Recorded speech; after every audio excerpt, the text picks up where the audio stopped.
আর বাজান খোদা না খাস্তা 50,000 বছরের কিয়ামতের ময়দান পার কোন দিক দিয়ে চইলা যাইবে বাজান পাগল টের করতে পারবে না।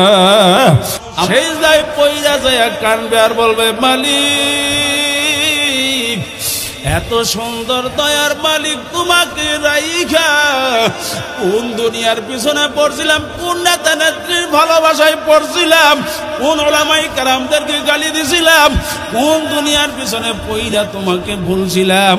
আমার সে বড় নিমুখ হারাম আর দুনিয়াতে হইতে পারে না। এই কবরে বাজান চতুর্দিক থেকে জাহান্নামের আগুন এসে ভইরা যাইবে বাজান কেমনে থাকবা। সূর্য আমার মালিক 50,000 বছরের কিয়ামতের ময়দানের মাঠে এক হাত ছোঁয়া দুপুর আল্লাহ রাব্বুল আলামিন উপর কইরা ছাইরা দিবেন বাজান মানুষের মাথার চারাগুলো টাস টাস করে ফাইটে যাইবে। এই জন্য বাজান পাগল হও তো আমার মাওলার পাগল হইয়া যাও, মোহাব্বত করো তো আমার মালিকের করো, যেই মোহাব্বত আর কোনদিন নষ্ট হবে না। হে আল্লাহর বান্দারা, কবর জাতীয় পর্দা আমার মা বোনেরা, আমার মাওলার পাগলগুলা যখন আসরের ময়দানের দিকে উঠবে, ইসরাঈল সালাতু ওয়াস সালাম দ্বিতীয়বার যখন সিংহার ভিতরে ফুৎকার দিবে, মাওলার পাগলেরা উঠাই আল্লাহু আকবার আল্লাহু আকবার। মাওলার পাগলেরা আমার মাওলার পাগল, মাওলার পাগলেরা ডাক দিয়া বলবো আমার মালিক। পাগলদের কোথায় আসরের ময়দান, কোথায় কিয়ামতের ময়দান, 50,000 বছরের কিয়ামতের ময়দান, কিসের মিজান কিসের ফুলসিরাত বাজান, পাগলদের কোনো খবর থাকবে না। ওই পাগলাগুলা তালাশ করবে আমার মাওলাই কই, আমার মাওলাই কই, আমার মাওলাই কই। বাজান আল্লাহর নবী হাদিসের ভিতরে বলছেন সাতারাউনা রাব্বাকুম কামা তারাউনাল কামারা ফি লাইলাতিল বদরে।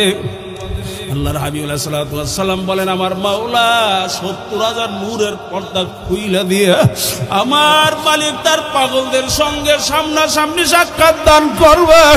আমার মালিকের আমার মাওলার পাগলারা দেখার সঙ্গে সঙ্গে সেজদায় পইরা যায় কানবে আর বলবে মালিক এত সুন্দর দয়ার মালিক তোমাকে রাইখা কোন দুনিয়ার পিছনে পড়ছিলাম, কোন নেতা নেত্রীর ভালোবাসায় পড়ছিলাম, কোন ওলামায়ে কেরামদেরকে গালি দিছিলাম, কোন দুনিয়ার পিছনে পইরা তোমাকে ভুলছিলাম। আমার সে বড় নিমুখ হারাম আর দুনিয়াতে হইতে পারে না। আমাদেরকে 3টা জগতে পদার্পণ করতে হয়। একটা জগতে আমরা জন্মের মাধ্যমে আসছি, আলমে দুনিয়া, জন্মের মাধ্যমে আমরা আলমে দুনিয়াতে আসছি। আলমে দুনিয়ার ভিসা হলো জন্ম থেকে মৃত্যু। বলেন জন্ম থেকে মৃত্যু পর্যন্ত আলমে দুনিয়ার ভিসার মেয়াদ।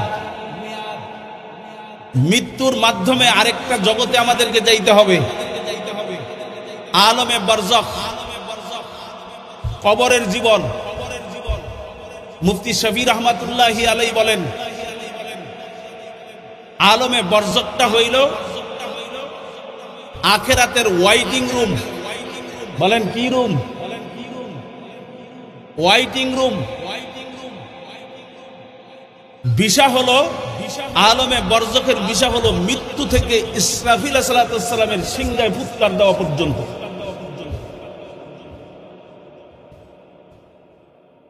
আবার আরেকটা জগতে আমাদেরকে উঠতে হবে, আলমে আখিরাত, আমাদের গন্তব্য জান্নাত।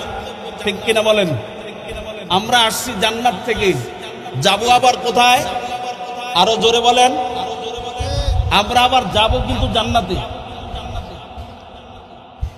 আলমে দুনিয়া আমরা অনেকে সুন্দর চাই, অসুস্থ না থাকুক, টানাটানি দুনিয়াতে না থাকুক, অর্থ সম্পদ ভালো কামাই চাই, শরীরটা ভালো থাকুক, কথা বলে না। দুনিয়ার জীবন আমরা সুন্দরে ব্যস্ত, কিভাবে সুন্দর, কার চেয়ে বেশি দুনিয়ার জিন্দেগানি সুন্দর করতে পারি।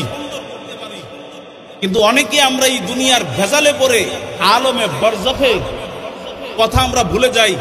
আলমে বরজখটা আমরা কিভাবে সুন্দর করব। বলছিলাম মুফতি শফি রহমাতুল্লাহি আলাইহি, খুব মনোযোগ, ভালো করে বুঝবেন, বুঝার জায়গা দুনিয়া,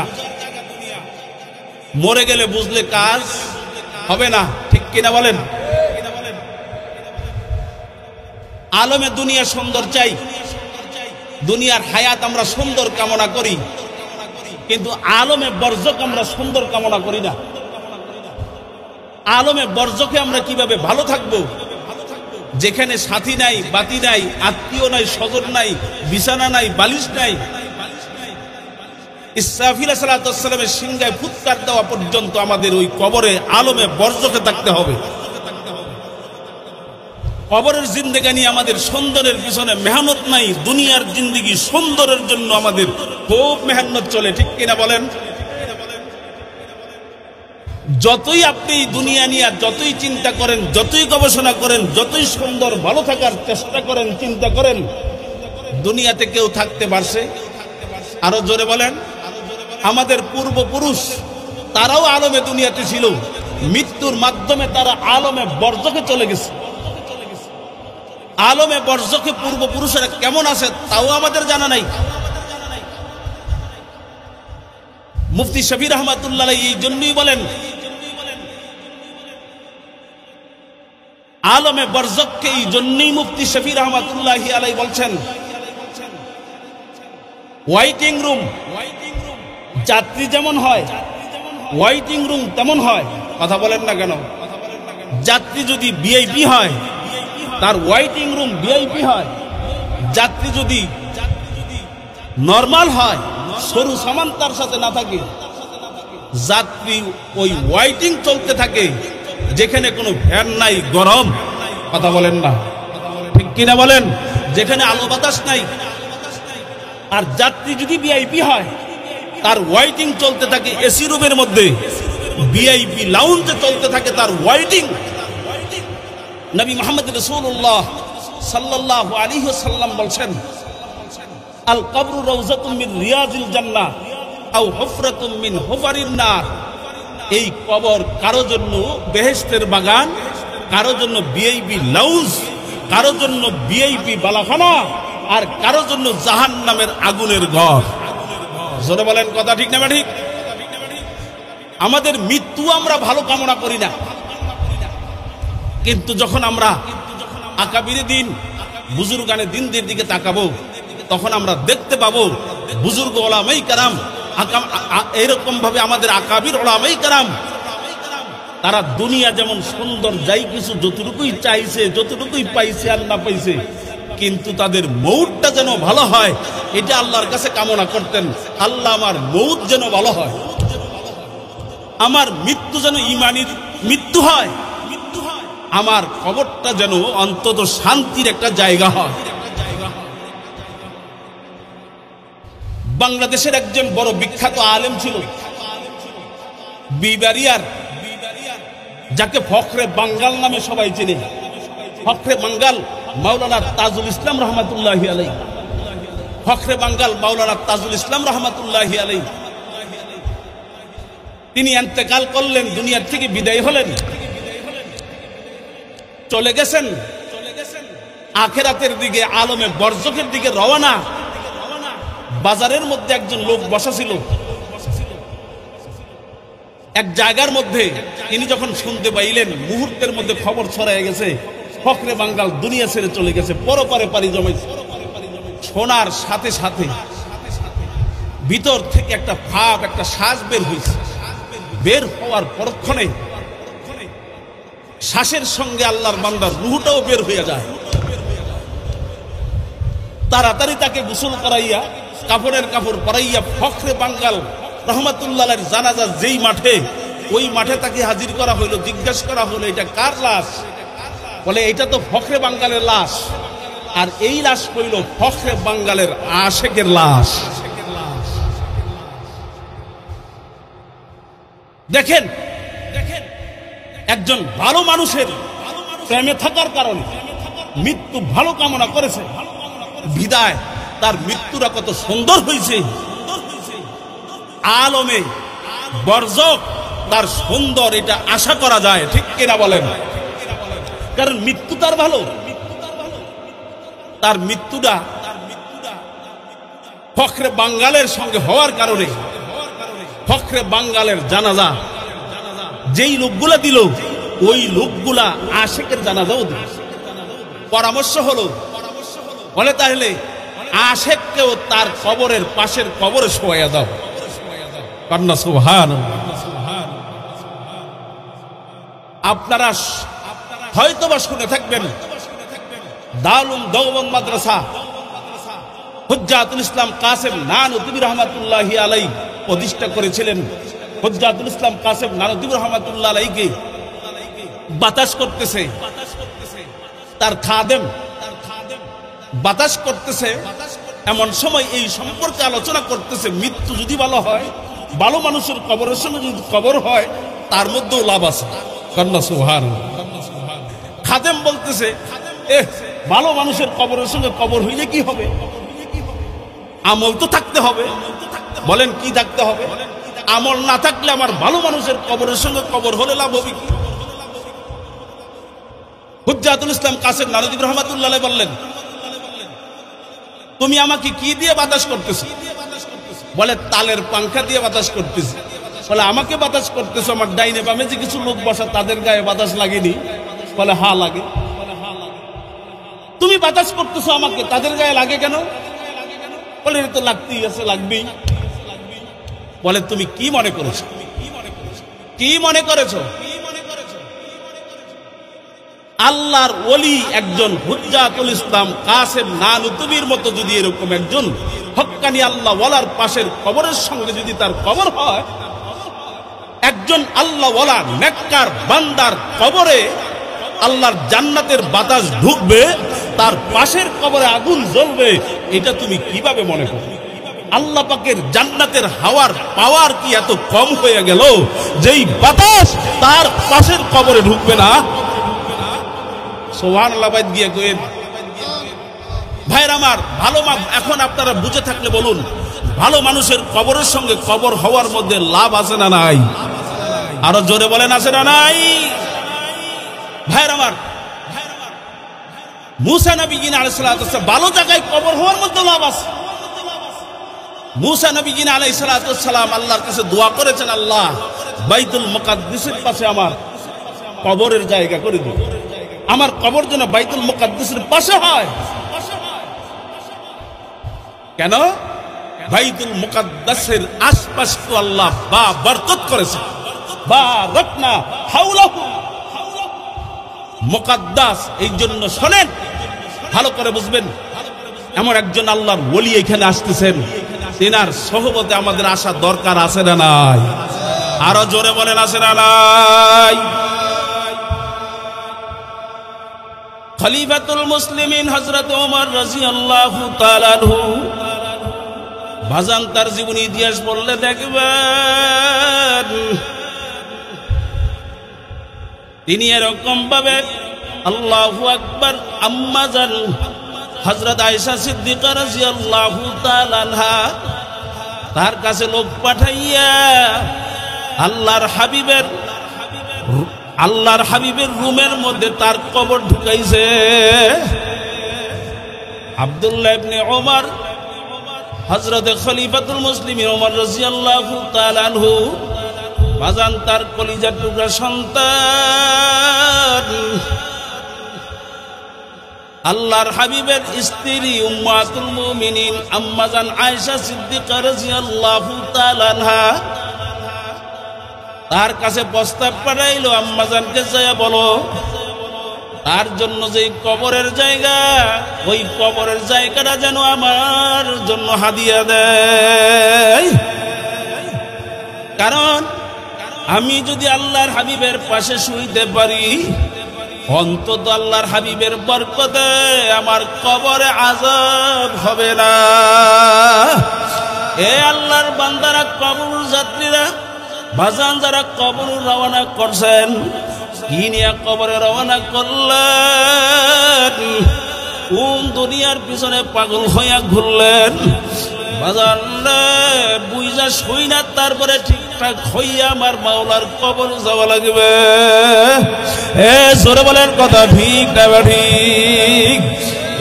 দুনিয়াদার পাগল আমার বাবারা, পর্দার আড়ালের মা বোনদেরকে বলবো, কোন দুনিয়ার পাগল হইয়া ঘুরো, কোন আখিরাতকে বাবা বলছো?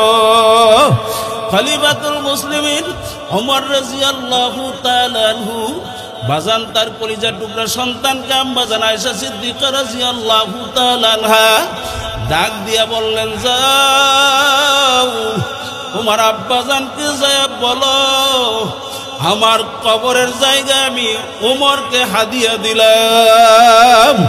হে আল্লাহর বান্দারা, যারা নাকি আল্লাহু আকবার মদিনা শরীফ যায়, দেখবেন বাজার আল্লাহর হাবিব কি সালাম দেয়, হযরতে আল্লাহ ওমরকেও হাজিরা সালাম দেয়। আল্লাহর হাবিবের পাশের কবর, ওই কবরের মধ্যে শোয়ার কারণেই বাজান আজকে হাজিদের সালাম হযরত ওমর পায়। হে আল্লাহর বান্দারা, এরকম ভাবে যত বুজুর্গদের জীবনী ইতিহাস পড়বেন দেখবেন, হযরত ইমাম মালিক রহমাতুল্লাহ আলাইহি তার জীবনী পড়ে দেখেন, তিনি তার জীবনের শেষ বয়সে উনি মদিনা ছাইরা কোথাও যায় না। কারণ কি রে বাবা, উনি সব সময় মালিকের কাছে দোয়া করতেন, আমার মউত যেন, আমার কবর যেন মদিনার মাটিতে হয়। কারণ কি রে বাবা, মদিনার মাটিতে আল্লাহর হাবিব শুয়ে রয়েছেন, ওই জায়গার মধ্যে আল্লাহর হাবিবের কবরে জান্নাতের বাতাস ঢুকবে, আর পাশের কবরে আগুন জ্বলবে। পাশের কবরে আগুন জ্বালায় আপনার আমার মালিক আল্লাহর হাবিবকে কষ্ট দিবে না। জোরে বলেন কথা ঠিক না ঠিক?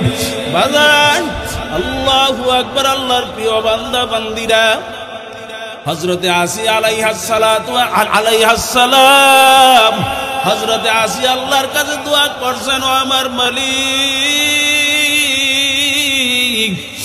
আমার ঘরটা যেন আপনার পাশাপাশি হইয়া যায়।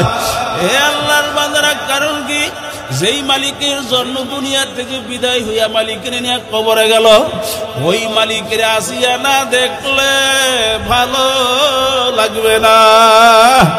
এই জন্য আমার বাবারা, সম্পর্ক করো তো ভালো মানুষের সঙ্গে করো।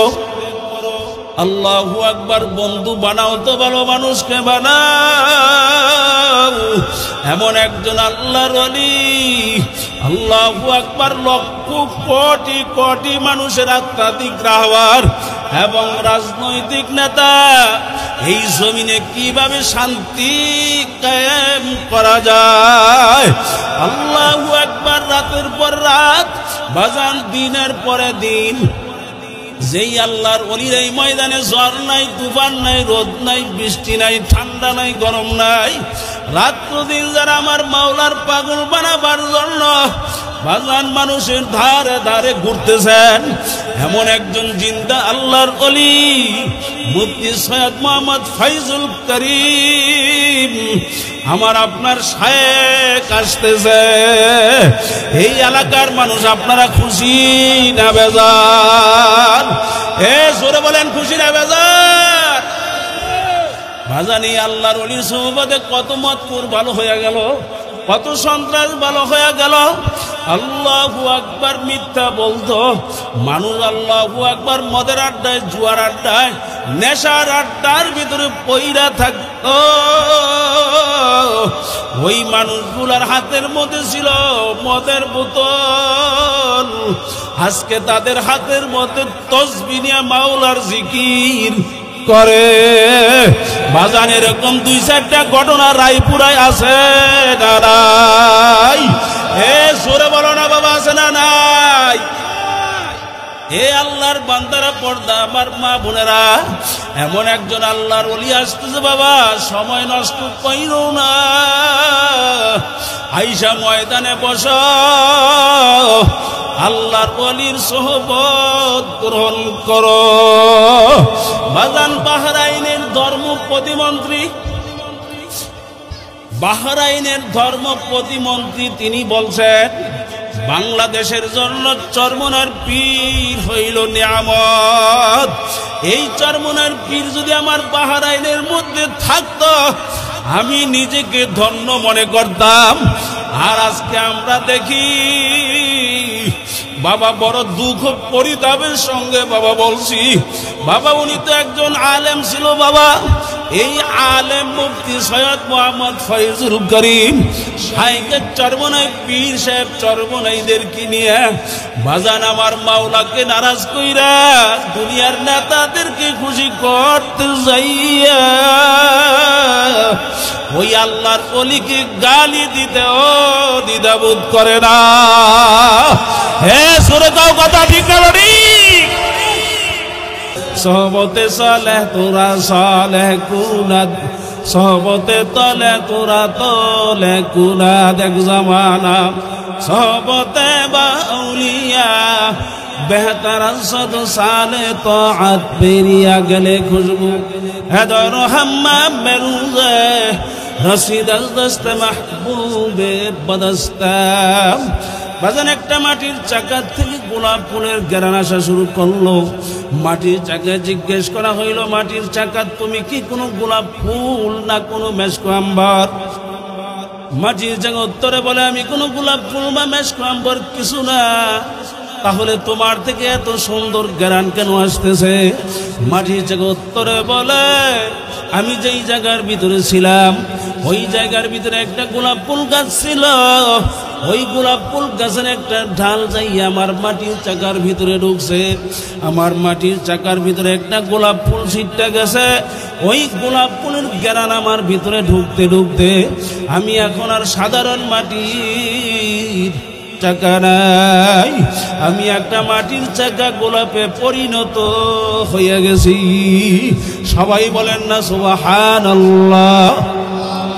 এ আল্লাহর বান্দারা, কবর যাত্রীরা, পর্দা আমার মা বোনদেরকে বলবো, একটা মাটির চাকা যদি সাধারণ গোলাপ ফুলের সঙ্গে সম্পর্ক রাখার কারণে একটা মাটির চাকা গোলাপ ফুলের ঘেরান ছিটতে পারে, তাহলে আপনি এবং আমি কেন আল্লাহ ওয়ালাদের সহবতে আসলে বসলে কেন আল্লাহ ওয়ালা হতে পারবো না? এ জোরে বলেন, পারবো না, পারবো না। হে আল্লাহর বান্দারা, এসে পয়সা দেখেন আল্লাহ আল্লাহ আদ-দুনিয়া উজিবা ওয়া তালিবুহা কিলাব। বাজান এই দুনিয়াটা হইল পায়খানা। এই দুনিয়ার পিছনে পইরা যারা আখিরাতকে ধ্বংস করবে, বাজান নবী বলেন ওরা হইল দুনিয়ার কুত্তা। হে আল্লাহর বান্দারা, দেখবেন আপনারা হয়তো দেখছেন চরমনার আল্লাহর ওলির সোহবতে যাইয়া আল্লাহ দুনিয়া বাজান অন্তর থেকে এরকম ভাবে উঠাইছে। এখন নির্জনে নির্জন জায়গার মধ্যে অন্ধকারে বৈশা গুনগুন কইরা আমার মালিকের ডাক দেয়, আর ডাক দিয়া দিয়া বলে, আর তামান্না দিল সে রুখসাত হো গাই,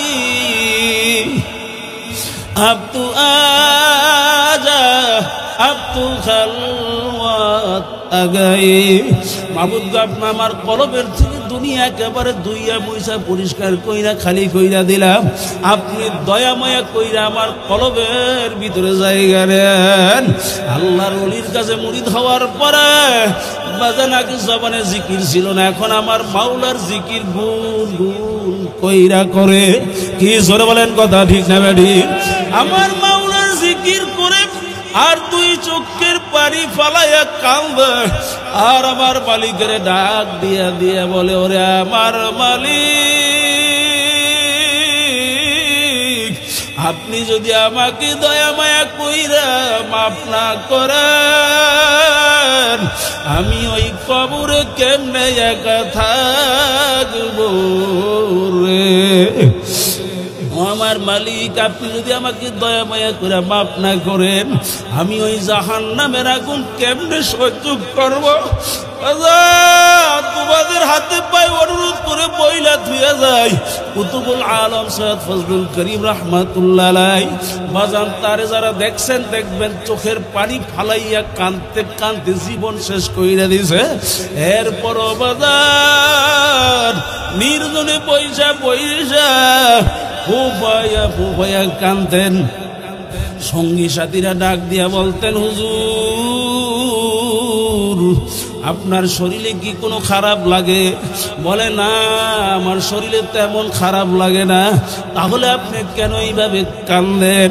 বলে, বাজাররা আমি যখন নিরিবিলি বসি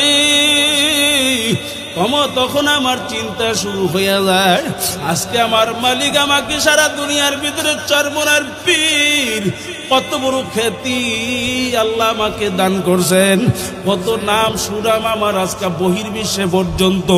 কিন্তু আমি যখন নিরিবিলি বসি তখন আমি চিন্তা করি, খোদা নাখাস্তা যদি আমার মাওলা আমাকে কবরে মাফ না করে,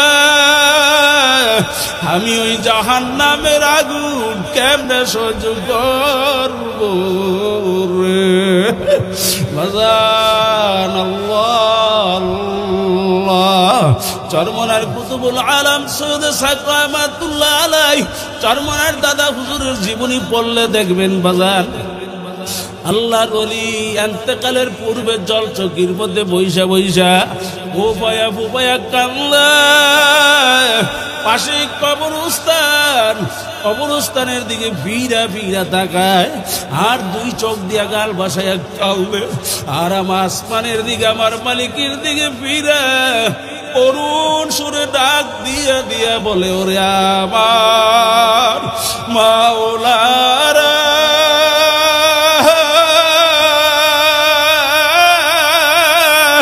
ওরে আমার মাসুক, তুমি যদি আমাকে মাফ নাই করো, আমি আশা কেমনে থাকবো একা ওই অন্ধকার কবরে?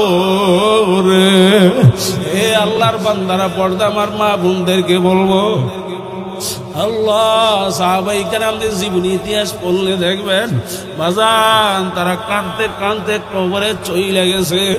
আল্লাহ খলিফাতুল মুসলিমিন আল্লাহু আকবার ওসমানে গনি রাদিয়াল্লাহু তাআলা আনহু, আল্লাহ কবর দেখলে তিনি খাড়া থেকে টাস করে পয়রা যাইত। সঙ্গী সাথীরা জিজ্ঞেস করতো, আমিরুল মুমিনিন আপনি এইভাবে কবর দেখলে কেন ঠাস করে পয়রা যান, বেহুশ হয়ে যান, আপনি কেন এইভাবে কান্দেন? খলিফাতুল মুসলিমিন ওসমানে গনি ডাক দিয়া বলে, সাথীরা আখেরাতের যেই কয়টা ঘাটি, ওই কয়টা ঘাটির ভিতরে প্রথম ঘাটি হইল কবর। এই কবরে যদি আমার ভালো ব্যবহার শুরু না হয়, এই কবরে যদি আমার জাহান্নামের আগুন ঢুইকা যায়, বাকি ঘাটিগুলাতে ভালো ব্যবহারের আশাও করা যায় না। এ দুনিয়াদার পাগল আমার বাবারা, পর্দা আমার মা বোনদেরকে বলবো, আল্লাহ বুঝা শুইরা তারপরে মাওলার কবর যাও। আল্লাহ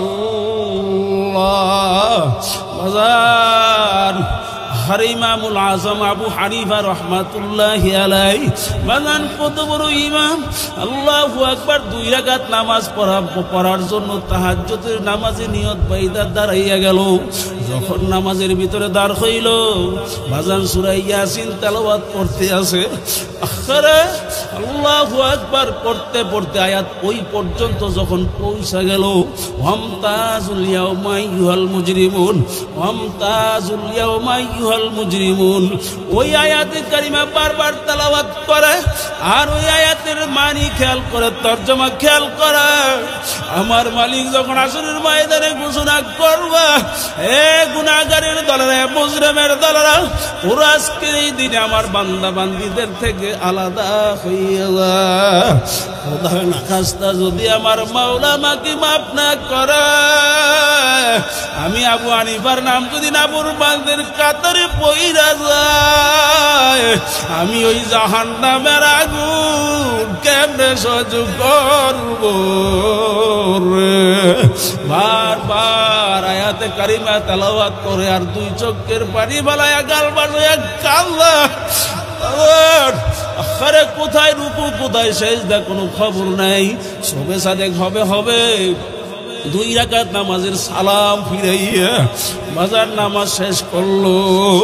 বাজার যাদের জীবন আমার মাওলার রাস্তায় কাটাইয়া দিল, এরপরও মন মানে না, এরপরও বাজান চোখের পানি ফালাইয়া বুবায়া বুবায়া কান্দে। বাজান আল্লাহর ওলি আসতেছে, আসো বাবা ময়দানে বসো। আল্লাহর ওলির হাতে হাত দিয়া জীবনের দূরে একটা তওবা কইরা বাকি জীবন আমার মাওলার রাস্তায় কাটাইয়া দেওয়ার জন্য একটা নিয়ত কইরা ফেলাও। কারণ কি রে বাজার, এই দুনিয়া দেখতে না দেখতে শেষ হইয়া যায়। যদি আমার মাওলার হুকুম মানতে পারো, আমার মালিকের মর্জি অনুযায়ী জীবন যদি পরিচালনা করতে পারো, আল্লাহু আকবার। দুনিয়ার মধ্যে কত জাকিরিন দেখা যায়, ঘন্টার পর ঘন্টা জিকির করে, বাজানের পরা বুবয়া কান্দে আর কয় জিকিরের স্বাদ মিটে নাই, আরো করতে মন চায়। এরকম সাহাবায়ে কেরামদের জীবন ইতিহাস পড়লে দেখবেন, সাহাবায়ে কেরাম আমার মালিকের কাছে দোয়া করছে, আমার মালিক দুনিয়ার ভিতরে কোরআন তেলাওয়াত কইরা তার স্বাদ মিটাইতে পারি নাই। মালিক আমি যখন কবরে যাব, আমি কবরে যাওয়ার পরে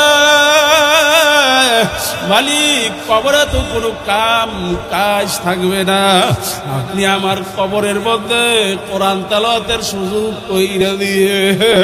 বাজান পরবর্তীতে দেখা গেছে রে বাবা, ওই কবর ভাঙা যাওয়ার পরে মানুষ তার কবরের পাশ দিয়ে যায়, তাকায়া দেখে বাজান কোরআনুল কারীম তেলাওয়াত করতে আসে। এমন কত সাহাবীদের ঘটনা পাওয়া যায়। আমার মালিকের কাছে বলছে, আমার মালিক দুনিয়াতে নামাজ পড়া সেজদা দিয়ে আমার স্বাদ মিটে নাই, কবরে যাওয়ার পরে আমাকে নামাজের ব্যবস্থা কইরা দিয়েন। বাজান আমার মালিক তার মনে আসা পূরণ কইরা ফেলাইছে। ওই কবরে যাওয়ার পরে বাজান ওই কবরের মধ্যে কবর ভাইগা যাওয়ার পরে তাকে দেখে আল্লাহর বান্দা সাহাবী কবরের দাঁড়াইয়া নামাজ পড়তে আসে। এরকম কত জাকিরিনের ঘটনা আমরা শুনি। বাজান যারা আমার মাওলার জিকির কইরা দুনিয়াতে স্বাদ মিটাইতে পারে নাই, ওই আল্লাহর পাগলগুলো তো আমার মালিকের বলে, মালিক কবরে যাইয়া যেন জিকির করতে পারি। এ জোরে কর কথা ঠিক না বেঠিক? বাজান আমার মাওলার পাগলগুলো কবরে যাইয়াও জাকিরিন জিকির করতে থাকবে। আমার মাওলার জিকিরের মধ্যে আমার মাওলা এমন মজা লাগাইয়া দিবে। আল্লাহ আল্লাহ, হাজার হাজার বছর যে কবরের জিন্দেগারিতে বাবা থাকা লাগবে, ওই কবরের জিন্দেগানিতে বাজান মনে হবে আসরের পরে জিকির করতে বসছি, মাগরিবের আজান হয়ে গেছে, ইসরাফিল সাল্লাল্লাহু সাল্লাম সিংহায় ফুৎকার দিয়ে বসছে। বাজান এত অল্প সময় তার কবরের জিন্দেগানি হইয়া যাবে। হাদিসের ভিতরে আল্লাহর হাবিব আলাইহিস সালাতু ওয়াস সালাম বলছেন, বাসর ঘরের রাত্র যেমন তাড়াতাড়ি পার হইয়া যায়, এরকম ভাবে নেককার আল্লাহর বান্দা বান্দী আমার মাওলার পাগলদের আলমে পরজিকের জীবন চইলা যাবে। এই জন্য বাজান পাগল হও তো আমার মাওলার পাগল হইয়া যাও, মোহাব্বত করো তো আমার মালিকের করো, যেই মোহাব্বত আর কোনদিন নষ্ট হবে না। হে আল্লাহর বান্দারা, কবর জাতীয় পর্দা আমার মা বোনেরা, আমার মাওলার পাগলগুলা যখন আসরের ময়দানের দিকে উঠবে, ইসরাঈল আলাইহিস সালাম দ্বিতীয়বার যখন সিংহার ভিতরে ফুৎকার দিবে, মাওলার পাগলেরা উঠাই আল্লাহু আকবার, আল্লাহু আকবার। মাওলার পাগলেরা আবার মাওলার পাগল, মাওলার পাগলেরা ডাক দিয়া বলবো আমার মালিক। পাগলদের কোথায় আসরের ময়দান, কোথায় কিয়ামতের ময়দান? 50,000 বছরের কিয়ামতের ময়দান। কিসের মিজান, কিসের ফুলসিরাত? বাজান পাগলদের কোনো খবর থাকবে না। ওই পাগলাগুলা তালাশ করবে আমার মাওলাই কই, আমার মাওলাই কই, আমার মাওলাই কই। বাজান আল্লাহর নবী হাদিসের ভিতরে বলছেন সাতারাউনা রাব্বাকুম কামা তারাউনাল কামারা ফি লাইলাতিল বদরে। আল্লাহর হাবিব আলাইহিস সালাতু ওয়াস সালাম বলেন আমার মাওলা 70,000 নূরের পর্দা খুইলা দিয়ে আমার মালিক তার পাগলদের সঙ্গে সামনাসামনি সাক্ষাৎ দান করবে। আমার মালিকের আমার মাওলার পাগলারা দেখার সঙ্গে সঙ্গে সেজদায় পইরা যায় কাঁদবে আর বলবে মালিক এত সুন্দর দয়ার মালিক তোমাকে রাইখা কোন দুনিয়ার পিছনে পড়ছিলাম, কোন নেতা নেত্রীর ভালোবাসায় পড়ছিলাম, কোন ওলামায়ে কেরামদেরকে গালি দিছিলাম, কোন দুনিয়ার পিছনে পইরা তোমাকে ভুলছিলাম। আমার সে বড় নিমুখ হারাম আর দুনিয়াতে হইতে পারে না। আর বাজান খোদা না খাস্তা 50,000 বছরের কিয়ামতের ময়দান পার কোন দিক দিয়ে চইলা যাইবে বাজান পাগল টের করতে পারবে না। আর খোদা না খাস্তা যদি বাজান আমার মাওলাকে আর এক কবর দাও, ওই কবরে বাজান চতুর্দিক থেকে জাহান্নামের আগুন এসে ভইরা যাইবে। বাজান কেমনে থাকবা? সূর্য আমার মালিক 50,000 বছরের কিয়ামতের ময়দানের মাঠে এক হাত উপর আল্লাহ রাব্বুল আলামিন উপর কইরা ছাইরা দিবেন। বাজার মানুষের মাথার চারাগুলো টাস টাস করে ফাইটে যাইবে, বাতের ফেরার মতো মগজগুলো উতলাইয়া বাইয়া বাইয়া পইরে যাইবে। বাজান শুধু মানুষগুলো লাফাইবে আর চিল্লাইবে লা ইয়ামুতু ফিহা ওয়ালা ইয়াহইয়া। মানুষগুলো বাঁচবেও না মরবেও না। বাজান আমিও দোয়া চাই, আমিও দোয়া করি আল্লাহ রাব্বুল আলামিন যেন আপনাকে আমাকে